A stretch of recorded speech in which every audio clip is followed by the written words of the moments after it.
the whole scenario of higher education, but some surprises in the form of rotten eggs started springing. So in 1993, 5 judges of the Supreme Court came together and announced a scheme called Unni Krishnan scheme. By this Unni Krishnan scheme, what did they say? 85% of the seats should be allotted in higher education, medical, dental, engineering, through a common entrance test, out of which 50% should be earmarked for the students of that state, and they will pay what is called a free seat fee. That was 15,000 rupees for medical education. The remaining 35% was open to all India category, and they had to pay what is called a payment category fee, which was 1,05,000 per year. 15% was allowed for institutions to accommodate non-resident Indians, foreigners, to raise funds for development. This was the scheme, and this was in vogue for 10 years, 1993 to 2003. There was definitely cross-subsidy. There was an expectation that the less fortunate students will be subsidized by the higher-paying students. But then in 2003, after 10 years, facts were presented that Unni Krishnan scheme failed in its objective, provided cross-subsidy, reverse subsidy. The rich urban elite with declared family income of 2 lakhs and 20 lakhs and above, who could send their children to elite tutorials, they bagged the free seat. Whereas the average working Indian, bank employee, government employee, auto rickshaw driver, who could not send their children to tutorials, they landed up paying the higher 1 lakh fee. So it became reverse cross subsidy. Why? Because only merit was placed in Unni Krishnan, not merit and means linked together. So 11 judges coming together in 2003 pronounced something called the TMA Pai judgment. They said in a civilized society, to make one student pay for another's education is a sin. Therefore, they struck it down as null and void. Institutions which have been established by private trusts, as Ashwanaran came down from the shelf from 2006 to 2014. 8 years it hibernated. The Christian scheme was unreasonable, invalid, and the system had failed to meet the objectives. So then the consortium and all these developed a consortium of private colleges, which is called the COMEDK. We had very senior former chief secretaries. We have had DIGs, retired DIGs of police. We have had IAS officers who are medical education secretaries, who all evolved a concept to develop a fair, transparent process. We have been offering this for the last 14 years, and all the tests conducted by COMEDK have been approved by the overseeing committee headed by all the judges in the past, and we have not had. But even then, why were news figuring in about COMEDK in the press? What happens after the common process executed by COMED? COMED has no policing powers. COMED does not have any control over what happens after the general process. Only the DME's office, the affiliating university, Rajiv Gandhi, and the Medical Council of India had a right to inquire into any discrepancies that were happening beyond the COMED. But unfortunately, none of these institutions ever performed their function. Now, why is there these discrepancies in terms of fees is a question very often asked. The government of India has given a written reply into the parliament that they spend on an average 8 lakh rupees per student per year in every single government medical college. I repeat, 8 lakhs of public money per student per year. The same has been given as a written submission in the courts, and these are not figures of 2017. These are figures written and submitted in 2013-14, whatever is the escalation. With that being the case, in the case of private college, the same government fixes a fee of 3 lakh rupees per year. Well, if you look on paper as a layman, fees for a postgraduate seat in a government college, 45,000 a year. In a private college, 4.4 lakhs per year. Where is the justification? But the truth remains that that student admitted for 4.5 lakhs a year gets a stipend each year of 4.8 lakhs. The government order says the stipend to be given, all right, this is in the case of clinical subjects. Take paraclinical where the government fixed fees is 2 lakhs. Even that student gets a stipend of 4.8 lakhs. Preclinical, the tuition fee prescribed is 1 lakh a year. We still have to give them 4.8 lakhs. So things are not to be taken as they appear in print. Until or unless you know the background, you will never ever be able to appreciate the true performance of the private sector. I'll just give you some figures for India today has 460 medical colleges out of 2,917 spread over 197 countries. That means 17% of medical institutions are in our country. We admit close to 60,000 undergraduate students each year. And we have a provision to admit nearly 30,000 postgraduates each year. This is because the government changed the policy that all the seats in government colleges can be doubled without an inspection. All right? Now let's take Karnataka alone. We have on today 62 medical colleges in Karnataka. It was only 4 government colleges until a few years ago. Now we have 24 government medical colleges, totally offering you 2,400 undergraduate seats and about 800 postgraduate seats.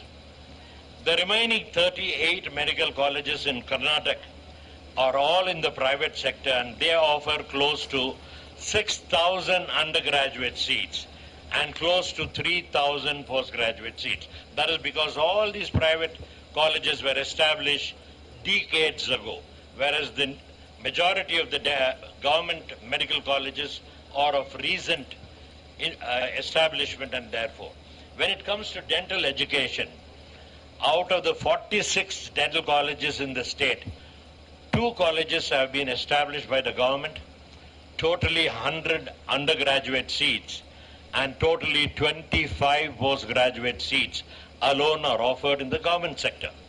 The remaining 44 colleges in the private sector together offer 3,000 undergraduate dental seats and close to 900 postgraduate seats. So, what has been established, contributed for the sake of the country, for the sake of the state, for empowering our students by the private sector, cannot all the time be viewed with suspicion. We need to have an open mind. Well, if you don't want to pay for your education, who else should pay? That is a question that you have to ask yourself before screaming from rooftops about the validity. Now, having said all this, this responsibility given to private colleges 10 years ago have been misused, abused as unbridled freedom by few people, by few colleges, maybe less than 5%. Taking an overall view, a national eligibility entrance test was recommended last year. My dear parents and students, I'm not threatening you. Let me share my experience of last year NEET, which was the first time that it happened. We called for application from all NEET eligible students. Out of the top 5,000 applicants, there were only 50 South Indians.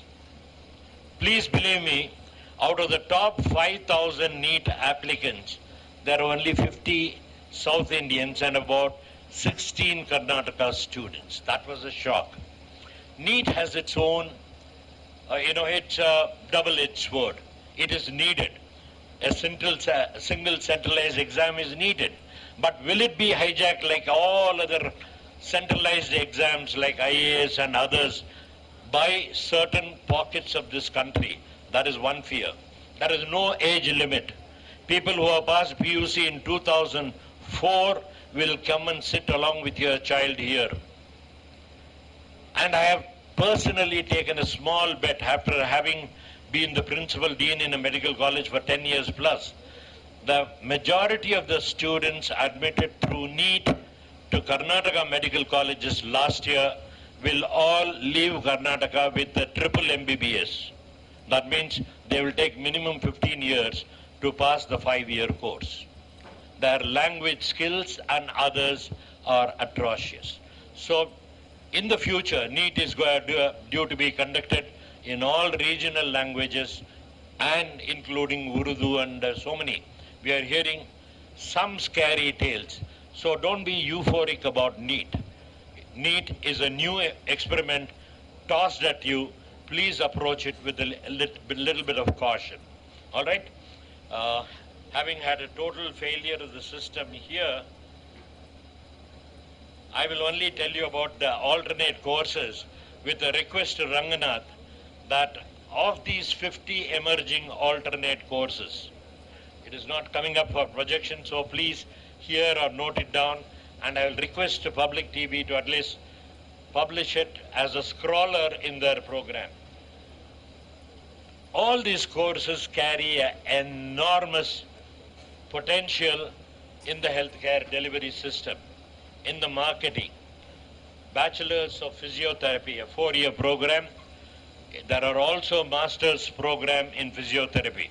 Immigration opportunities are higher for physiotherapists than for doctors or dentists. There is a BSc in biomedical technology. Bachelor's in speech, language and hearing. Bachelor course in naturopathy and yogic sciences. Dental hygienist, dental mechanics, a diploma in community nursing, diploma in community health, diploma in community hospital assistant, then prosthetic and orthotic engineering program for all artificial limbs, everything. Bachelor Science in Speech and Audio Therapy, Ophthalmic Technology, Mental Rehabilitation Bachelor's Program, Bachelor's in Radiography, Bachelor's in Radiotherapy, Bachelor's course in Nuclear Medicine, Bachelor Program in Respiratory Therapy Technology, Medical Laboratory Science Technology, Bachelor's in Operation Theatre Technology, Bachelor's Program in Dialysis Technology, in Cath Lab Technology, all right? And you have Cardiopulmonary Perfusionist. It's a very unique program. Then Diploma in Neurotechnology and Neuro Rehabilitation, Radiography and Imaging. These are postgraduate programs after these diplomas. Anesthetic Assistant, Physician Assistant, Bachelor's Program, Transfusion Medicine, all right?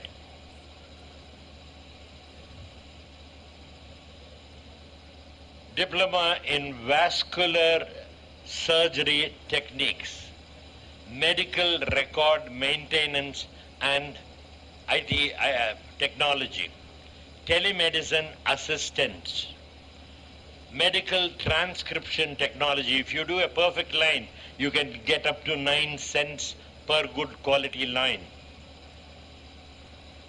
Analytic and Research Assistant Program. There are about 50 programs in health science, all for which you are eligible after second PUC. And the job potential is each one of these courses, if done, if you are trained under the right hand, you will start at a salary at par with the MBBS graduate, 40,000 and above. So don't have your vision narrowed. ನಮ್ಮ ಕಾಲದಲ್ಲಿ ತಾತ ಎಲ್ಲ uncle ಬಂದರೆ ಮಗು ಏನಾಗ್ತೀಯ, doctor ಆಗ್ತೀಯಾ, engineer ಆಗ್ತೀಯ, ಇದೆರಡು ಬಿಟ್ಟರೆ ಅವ್ರಿಗೆ ಬೇರೆ ಗೊತ್ತಿಲ್ಲ. ಈಗ 50, I am telling you only in health science. My successor, they will give you n number of programs in engineering. So I'll just wind up, because my good friend has a lot of commitment to kickstart your exams in the next 2 days. My dear students, always respect your parents, but don't yield to their emotional blackmail. I repeat, respect, worship your parents, don't yield to their emotional blackmail. Identify the course where your passion is, where your heart is. Please pursue that course with all the steam that is in you. There is enough in the net, enough in the internet, in the media that will give you all the information. ಹಳೆ ಕಾಲ, ನಮ್ಮ ಕಾಲ 50 ವರ್ಷ ಮುಂಚೆ ಈ ಶಾಲೆಗೆ ನೀನು admit ಮಾಡಿದ್ದೀನಿ ಒಳಗೆ ಹೋಗು ಅಂದರೆ ಹೋಗ್ತಾ ಇದ್ವಿ. You don't have that kind of a compulsion. Nor are you blessed. We had very little competition. Yours is a very competitive world. So all the best. God bless you. Do well.